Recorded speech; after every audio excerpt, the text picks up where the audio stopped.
Olá, sejam bem-vindos ao Storycoro, o seu canal de conhecimentos e de conteúdos de história. Vamos agora à correção das atividades. Então vamos lá. Primeira atividade era o hino nacional, né? Então a ideia é que você lesse o hino nacional e pesquisasse no dicionário e respondesse essas perguntas. Porque existem algumas palavras difíceis no hino, né? O hino às vezes é um pouco não compreendido pela gente. Então a ideia é que a gente consiga entender alguns trechos do hino. Vamos lá. Então aqui está o hino, né? Era para colocar o seu nome e a sua turma. Primeiro trecho é: o que significa esse trecho? Ouvira do Ipiranga as margens plácidas de um povo heróico, o brado retumbante. Então, ouvira do Ipiranga faz referência ao rio Ipiranga, né? Lá no rio Ipiranga, que, segundo a história do Brasil tradicional, o Dom Pedro I deu o grito à margem do rio, né? As margens plácidas, as margens calmas e tranquilas, o brado retumbante, que seria o grito que ecoou por uma grande distância, né?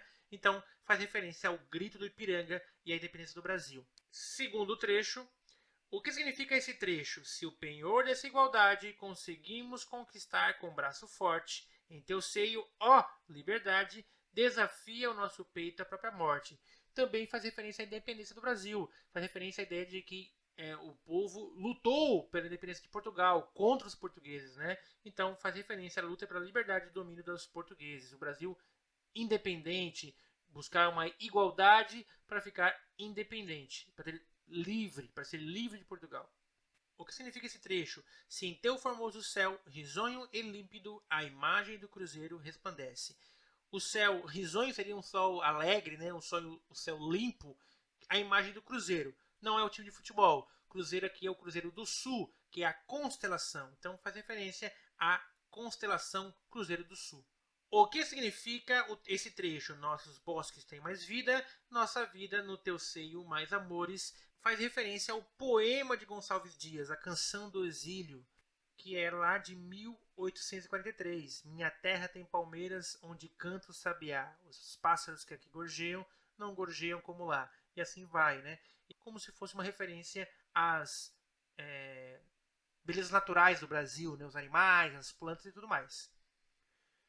Última pergunta é: o que significa esse trecho? Brasil de amor eterno seja símbolo, o lábaro que ostentas estrelado, e diga o verde louro dessa flâmula, paz no futuro e glória no passado. Esse trecho aqui faz referência ao quê? Lábaro e flâmula são as bandeiras. Então, a ideia de que o Brasil tem a bandeira estrelada, né? Que a bandeira do Império era cheia de estrelas, e a da República também, né? E o verde louro, que seria a cor verde, né? Da flâmula, que é bandeira, paz no futuro e glória no passado. Lembrando que o hino ele é anterior à República, então a bandeira do Brasil na época não tinha ordem e progresso. Então a bandeira só tinha o símbolo do Império. Então a resposta correta faz referência à bandeira do Brasil. Certo? Essa atividade valia 5 pontos, era a primeira parte. Vamos agora para a segunda parte. Essa é a segunda parte que faz referência aqui aos períodos da República no Brasil. Então, hoje faremos a segunda atividade sobre a República do Brasil.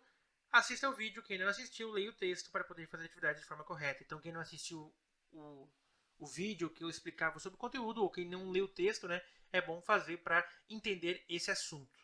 Então, vamos lá. Qual a característica mais comum nas revoltas da República do Brasil? O que as revoltas do Brasil, no período republicano, tinham em comum? A população, a maioria da população era pobre e tinha péssimas condições de vida. Então, as pessoas tinham vários problemas sociais, muita pobreza, muita falta de informação, falta de saúde, de escolas. Então, as pessoas se revoltavam muito com isso. E aí tinha esses problemas na época. Tanto em Canudos quanto no Contestado, a população se uniu e construiu um local para sobreviver. Qual outra característica comum dessas duas revoltas? Canudos ocorreu na Bahia em 1893, Contestado em Santa Catarina em 1912. As duas revoltas tiveram líderes religiosos. Canudos era o Antônio Conselheiro e Contestado era o monge José Maria. Eles eram líderes religiosos que conduziam o povo naquela comunidade que foram construídas naquela época. O que causou a revolta da vacina? Não foi por causa da Covid-19 não, tá? O uso da violência pelo governo para aplicar a vacina.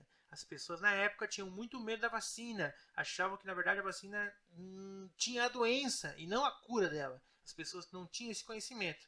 Então o governo meio que obrigou as pessoas a tomarem a vacina para ajudar e salvar o Brasil, né?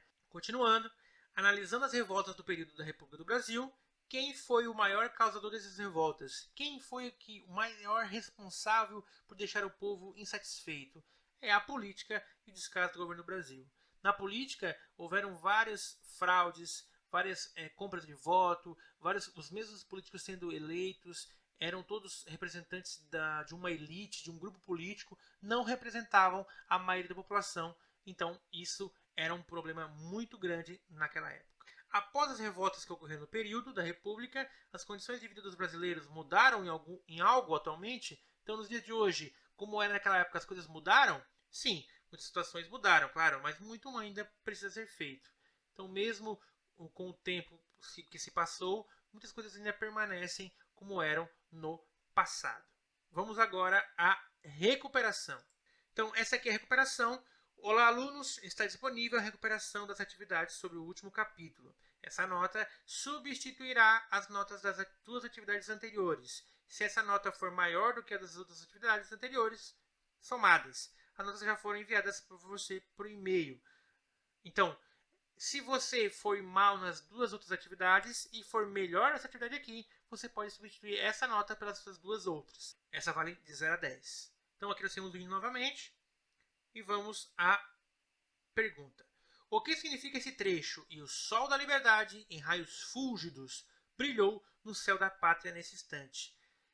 Liberdade, né? O sol da liberdade, como se o país, depois do dia 7 de setembro de 1822, um sol novo apareceu num novo país. Um sol que representa uma liberdade, algo que é novo. Então, a ideia é que é a referência à independência do Brasil de Portugal, em que o país ficou livre. Fúlgido é brilhante. Então, os raios de sol brilhante brilharam no céu naquele momento do 7 de setembro de 1822. O que significa esse trecho? E diga o verde louro dessa flâmula, paz no futuro e glória no passado. Como eu já vi na atividade anterior, o verde louro seria a bandeira do Brasil, né? Bandeira do Brasil lá do período do Império. Então, faz referência à bandeira do Brasil. Próxima, nossos bosques têm mais vida, nossa vida tem nos teus seios mais amores, tem relação com a poesia do Gonçalves Dias, né, que faz referência às matas e às florestas brasileiras. Próxima pergunta, qual característica mais comum nas revoltas do Brasil, na República do Brasil? Então, qual é a característica que é mais comum, que mais aparece? A população estava contente? Não, a população estava descontente. A maioria da população era pobre e estava descontente com a política do país. Essa é a resposta correta. A maioria das pessoas eram pobres e não estavam nem um pouco contentes com como é que o Brasil funcionava naquela época. Tanto em Canudos quanto no Contestado, a população se uniu e construiu um local para sobreviver. Qual outra característica comum dessas duas revoltas? As duas revoltas tiveram relação com religião, né? Canudos tinha o Antônio Conselheiro, Contestado tinha o monge José Maria. Esses eram representantes e líderes religiosos também, além de ser líderes dessas revoltas aqui. Próxima pergunta. O que causou a revolta da vacina? São as pessoas que desconfiavam da vacina, que poderiam ser prejudicadas, né? As vacinas poderiam ser prejudiciais.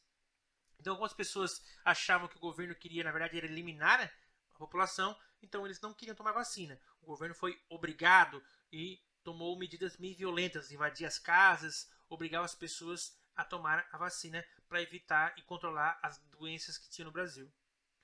Analisando as revoltas no período do Brasil República, quem foi o maior causador das revoltas? A desigualdade social e a política. O que mais causou as revoltas foi, com certeza, a desigualdade social e a política do país. Após as revoltas que ocorreram no período da República, as condições de vida dos brasileiros mudaram em algo atualmente? Então, hoje em dia, as coisas mudaram, né? Muitas situações mudaram, mas problemas políticos ainda continuam. Mesmo com o passar do tempo, né? Problemas políticos ainda continuam no Brasil. Como se pode avaliar o período republicano no Brasil? Como é que foi esse período do que o Brasil estava na República, nos primeiros anos da República do Brasil? Foi o período de muitos problemas sociais e políticos, né? O Brasil estava livre da monarquia, mas tinha vários problemas sociais que não tinham sido mudados mesmo com a República. E a última é: como o governo tratava das revoltas populares do período republicano? O governo reprimia as revoltas do governo de forma violenta. O governo não aceitava as revoltas, ele não escutava o que as pessoas queriam, apenas reprimia com o exército ou com a polícia de uma forma de evitar novos protestos. Essa é a resposta correta. Então, com isso, a gente encerra nosso conteúdo. Essa valia 10, né? Como eu falei para vocês, substitui a nota das duas outras atividades se vocês forem mal. Obrigado pela atenção de todos e até uma próxima aula. Obrigado.